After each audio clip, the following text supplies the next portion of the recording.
অ্যানফিল্ডে নিজেদের গুছিয়ে নেওয়ার আগেই বড় ধাক্কা খায় লিভারপুল। ম্যাচের ৬ মিনিটেই জর্ডান আইউর গোলে পিছিয়ে পড়ে অলরেডরা। শুরুর এই ধাক্কা সামলে লেস্টারের গোল পোস্টে একের পর এক আক্রমণ চালায় লিভারপুল ফরোয়ার্ডরা। তবে ফরোয়ার্ডদের ব্যর্থতায় গোল পেতে বেশ অপেক্ষা করতে হয় তাদের। প্রথমার্ধে যোগ করার সময় ম্যাক অ্যালিস্টারের পাস থেকে লিভারপুলকে সমতায় ফেরান কোডি গাকপো। বিরতির পর আক্রমণের ধারা অব্যাহত রাখে অলরেড শিবির। ৪৯ মিনিটে দলকে লিড এনে দেন কার্টিস জোন্স। আর ৮২ মিনিটে স্কোরলাইন ৩-১ করেন মোহাম্মদ সালাহ। এই জয়ে ৪২ পয়েন্ট নিয়ে টেবিলের শীর্ষস্থান আরও মজবুত করল আর্নে স্লট শিষ্যরা। এদিকে শনির দশা যেন কিছুতেই কাটছে না ম্যানচেস্টার সিটির।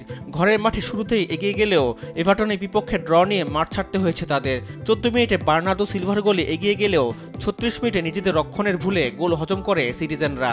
এরপর ৫১ মিনিটে পেনাল্টি পেলেও গোল করতে ব্যর্থ হন আর্লিং হাল্যান্ড। শেষ পর্যন্ত চেষ্টা করে গোলের দেখা না পাওয়ায় ড্র নিয়ে মাঠ ছাড়তে হয় গার্দিওলার শিষ্যদের। এই ড্রয়ে টেবিলের সাথে নেমে গেছে তারা। অন্য ম্যাচে মলিনেক্স স্টেডিয়ামে উলভারহ্যাম্পটনের কাছে ২-০ গোলে হেরেছে ম্যানচেস্টার ইউনাইটেড। এদিন শুরু থেকে বেশ এলোমেলো ছিল ম্যানইউ শিবির। এরই মাঝে দ্বিতীয়ার্ধের শুরুতেই ব্রুনো ফার্নান্দেজ লাল কার্ড দেখলে ১০ জনের দলে পরিণত হয় রেড ডেভিলসরা।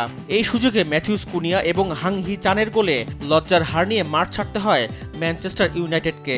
এই হারে ২২ পয়েন্ট নিয়ে টেবিলে ১৪ নম্বরে রুবেন আমোরিম বাহিনী। জায়ান্টদের এমন বাজে দিনে হেরেছে চেলসিও।